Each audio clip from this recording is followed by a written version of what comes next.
Hello everyone, this is CJNovo992 and today we're back for another brand new video and it's time to take a deep breath and let the frustration slash depression slash sear on the membrane of the weekend away as we turn our attention to European nights and hope for a lovely little distraction. And you know what? It's almost embarrassing how many times I've had to say that over the years. You know what I mean? A frustrating result in domestic football followed by the glitz and excitement of Europe. We must be sitting here talking about Rangers Football Club. And you know, before I even go anywhere in today's video, I found myself setting up the camera, setting up the light and stuff and that, and thinking to myself, this right here, this week, is the perfect summarisation of what it's like to be a Rangers fan and the roller coaster this team, especially the players that's got some mileage on the clock, has actually put us on. Because if you look at it on paper now, obviously we now know the result at Aberdeen, but before a ball was even kicked, going into this week, we knew we had two must-win games. One, in Scottish football, where again, league titles, etc. is available. And two, there's European nights where we get a good wee adventure every year. Because again, plaudits and give them compliments, we are a good European side. You know what I mean? We don't embarrass ourselves. We usually fight. We usually go underdogs. We've been to finals, etc. We're a good European side, right? But if you asked every single Rangers fan, if you looked them in the eyes before a ball was kicked versus Aberdeen, what game are you more confident in winning? Is it the domestic league, where again we dwarf 99.9% of that league? We have better resources, better this, that league right there, or Europe? And it's not even just about limassol. Any opposition in Europe at Ibrox, we fancy our chances. I genuinely believe if you asked every Rangers fan which competition you're more comfortable or confident in winning, we would all say European football. And that there is a sad indictment on this Rangers team, and probably tells us son that we've got buried down in the pit of our stomach, that we know it and we feel when we watch this Rangers team, that European football is more important to a lot of these players, despite what's said in pressers and despite what's said on social media and fired here or fired there. I think the proof is in the pudding, and what has shown us, the pudding has shown us, is that in European nights, these players find an extra 15%. These players find that extra bit of quality and find their appetite, because they very rarely, if ever, start as badly as we've seen them start in domestic football. And that's the real shame, and that's the real tragedy of some of these Rangers players' careers, because they will be remembered for that. Great European nights, but letting us doing what actually matters to us as fans. And I wish we could stress that to the players and really shake it so they understand and they actually feel the way we do. What matters to us, we love the adventures, we love the European nights. The domestic stuff is actually what matters to us as a fan base. And if we put in that competition, if we put into the SPFL what we put into Europe, we would have been a successful or a more successful side. But we just haven't been. In this here, what I find myself going through and picking myself up and looking, saying, I know we will be better than Mora. I know we'll start the game properly. I know we'll do this, and I know we'll do this. And I can't get that sour taste in my mouth that I know that, troops.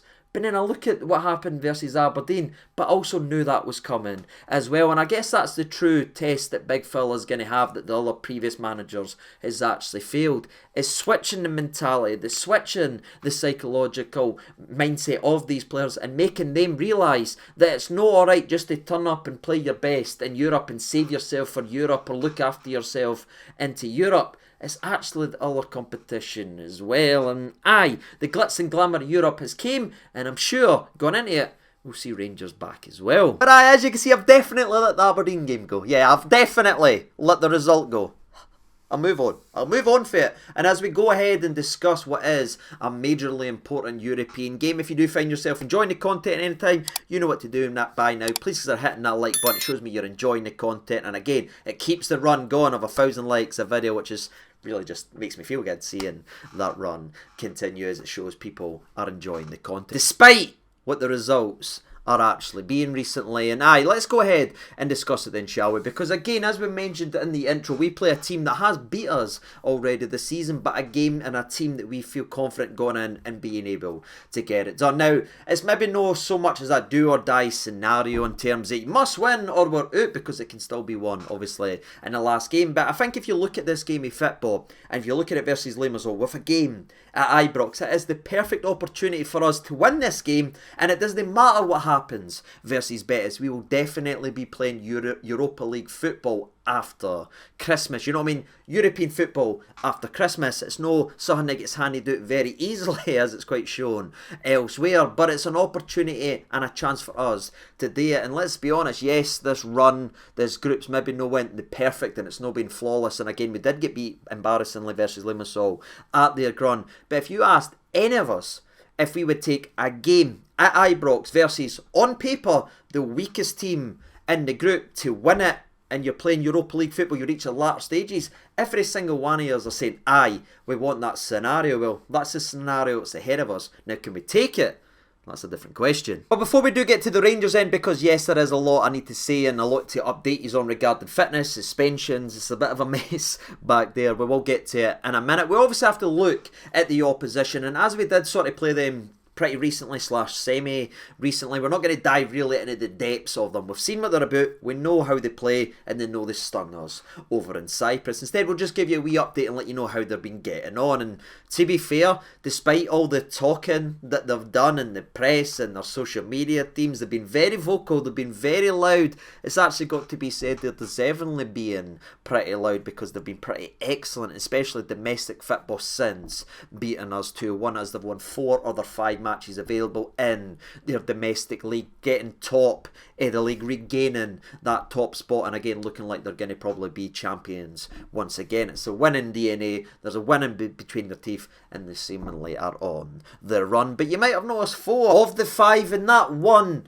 was spectacular to see as a Rangers fan coming in to this game, as they go absolutely scantied 4-1 in the game. Now granted, they were down to 10 men, and obviously after going down to 10 men, the opposition then took advantage and put them to the sword. But seeing maybe their confidence and their boost be dented slightly is always greatly appreciated right here on the channel. We like to see the opposition not coming in here flying full of confidence, and for me, confidence is a key word when you're looking at the likes of limassol, because if you look at it in a vacuum, a lot's been going right for them so far this season, especially in European football. Now, after beating us 2-1, they did go ahead and lose narrowly in a game versus Real Betis, only losing 1-0 again at Cyprus, which was a very, very good result. If you look at it, they're getting praise, they're getting plaudits, they're in the games, they're scoring 2 goals versus Sparta Prague, getting beat just by 1. They beat us by 1 goal. Confidence, positivity, but that all came to a shuddering halt as their next game versus Real Betis on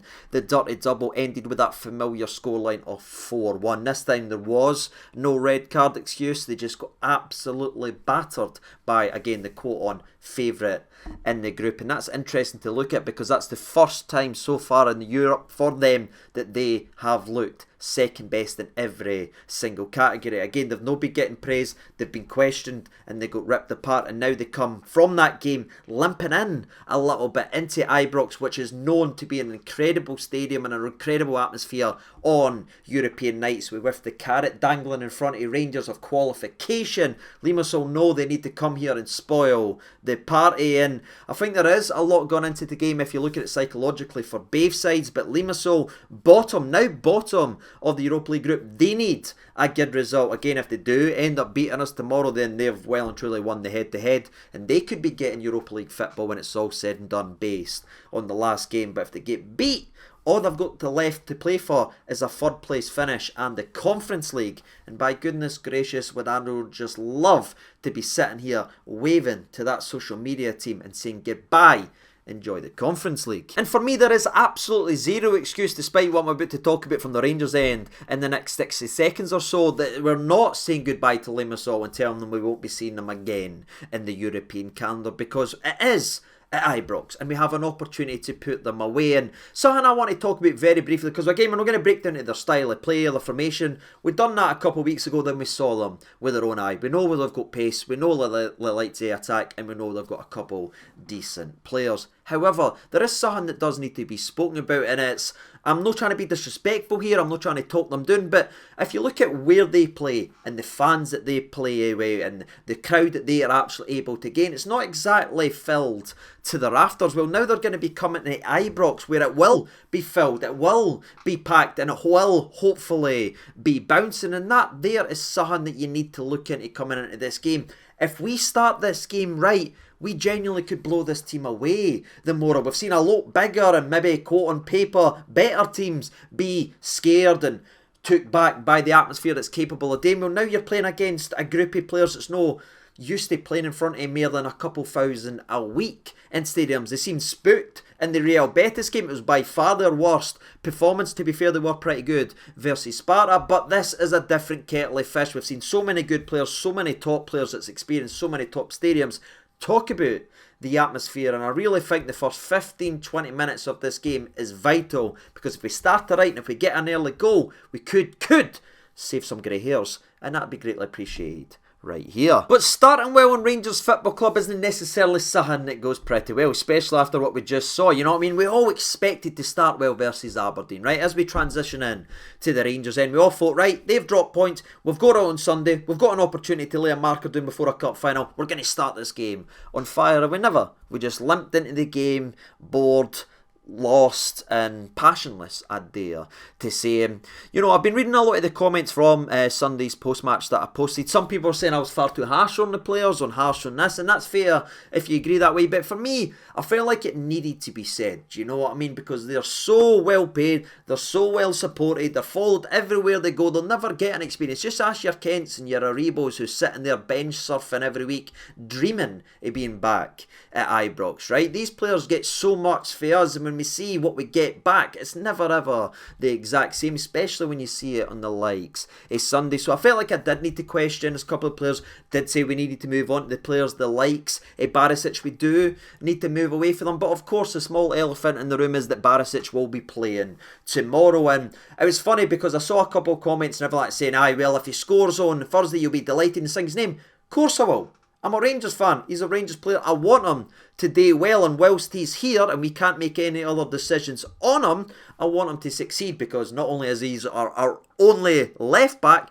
but he's a very creative player. So I do hope he has a very good game. I'm never ever going to hope a Rangers player has a bad game to prove me right. No, I take 3 goals and more of Barisic, and hopefully I can put you in the thumbnail somewhere about the place, but that doesn't change the fact that I do feel like these players, these personalities, these mentalities do need to be moved on, and that can only be done in the likes of January and the summer. And that leads me to my next talking point as well, because some people were saying, is that me already questioning or getting nervous about Big Phil or nervous?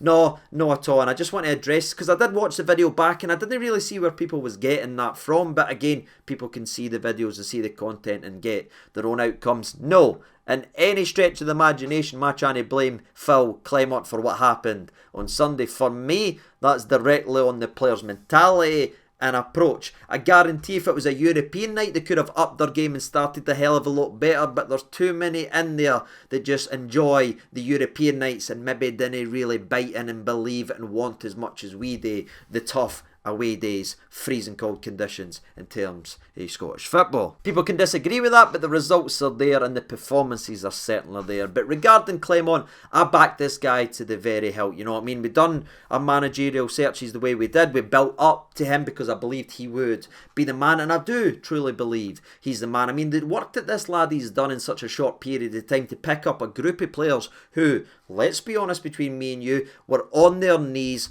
couldn't kick their own arses, dropping points, playing badly, getting outplayed, getting embarrassed. He's managed to pick them up in a short time and squeeze some talent and juice out of what I think is drying up fruit, if you want to stay with that analogy. But only he can do so much with the toys that he's got. He can keep getting tunes at them, but I do believe in January he does need to be back, and he does especially need to move players on who have not only failed him with the likes of Aberdeen, but have failed the last two managers. And what I was worried about and what I'm worried about is the odd games here or there where the likes of the Barisics and that start playing well and they score and they assist and we all say, oh, he's brilliant, woohoo! Then a tough game comes, then they falter, then we're further behind, then Celtic win another trophy, then they win another league, and what we got, a couple of good performances versus the dross of the SPFL. It's just no good enough, and what I am is fully beyond Clement. That's where I am right now. I am fully behind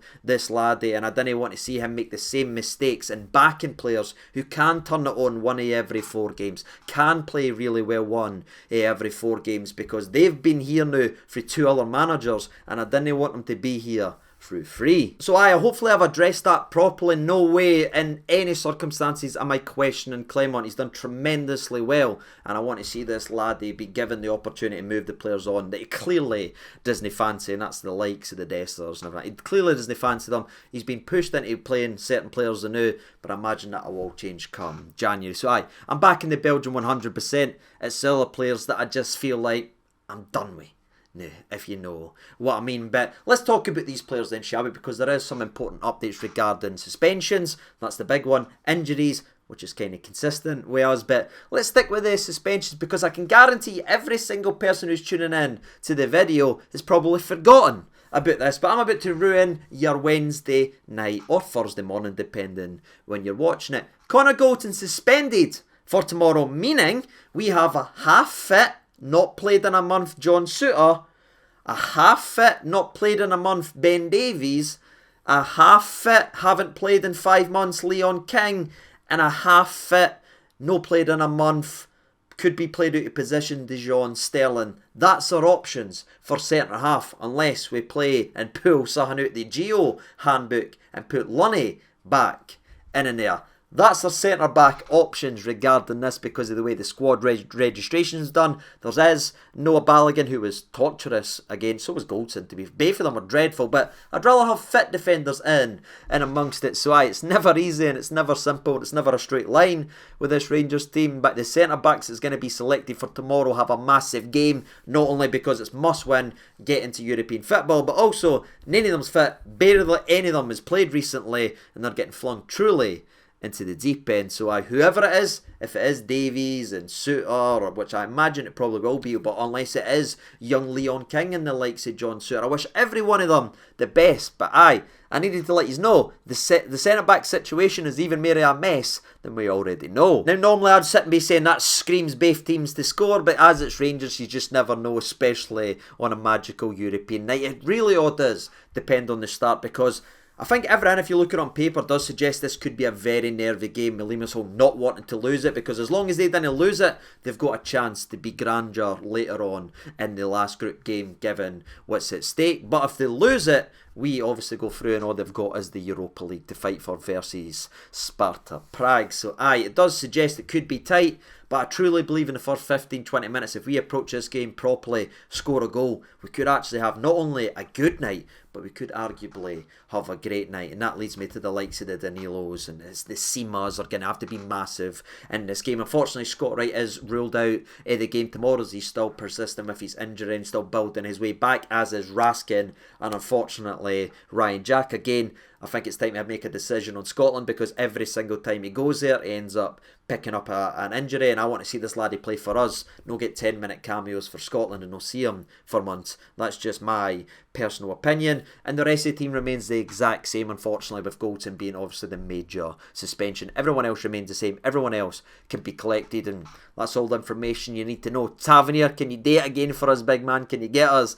another goal and assist? 3 points will do it tomorrow, and for me, no disrespect to the opposition and no being blue-nosed or anything like that, or biased regarding our centre-back situation. I know it's a mess. When you look at these two teams on paper, when you look at the ground that they're coming in, the atmosphere that they've never seen before, for me, there's absolutely no excuse not to win this game tomorrow. So go out, do your jobs, play like Rangers players, and get the job done, and make the last game versus Real Betis almost an irrelevance, as we can sort of go there and enjoy knowing we've got European football after Christmas. I'm going to go with the scoreline of Rangers 3, Limassol 0. That's right, I'll back it despite the madness which is going to be in the back. And I wouldn't be surprised to see a Barisic assist, but I'd be backing Tavernier to get amongst it and carry this side once again. What about you? Let me know your thoughts and opinions on the game, the mentality of these players, where you see it going forward, and obviously the centre-back situation. What would you do? Let me know in the comment section below. But